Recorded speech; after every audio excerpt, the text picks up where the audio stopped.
ಚಾಮರಾಜಪೇಟೆ ಜಿಲ್ಲೆಯಲ್ಲಿ ಗೋವುಗಳ ಕೆಚ್ಚಲು ಕತ್ತರಿಸಿದ ಕೃತ್ಯ ನಾಗರಿಕ ಸಮಾಜ ಸಹಿಸದ ಘಟನೆ ಎಂದು ಭಾರತೀಯ ಜನತಾ ಪಕ್ಷದ ಮಹಿಳಾ ಮುಖಂಡರಾದ ಶ್ರೀಮತಿ ವಿಜಯರಾಜೇಶ್ವರಿ ಗೋಪ್ಶೆಟ್ಟಿ ತೀವ್ರ ಆಕ್ರೋಶ ವ್ಯಕ್ತಪಡಿಸಿದ್ದಾರೆ.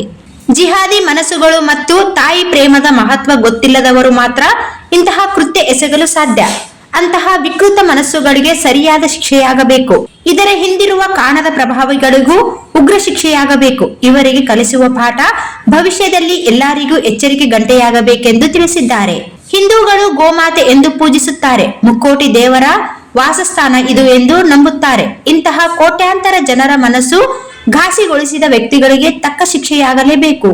ರಾಜಕೀಯ ಪ್ರಭಾವದಿಂದ ಪ್ರಕರಣ ಮುಚ್ಚಿ ಹಾಕಬಾರದು. ರಾಜಕೀಯ ಮರೆತು ಇಂತಹ ಕೆಟ್ಟ ಮನಸ್ಥಿತಿಗಳಿಗೆ ಕಾನೂನಾತ್ಮಕ ಕ್ರಮವಾಗಬೇಕೆಂದು ಆಗ್ರಹಿಸಿದ್ದಾರೆ.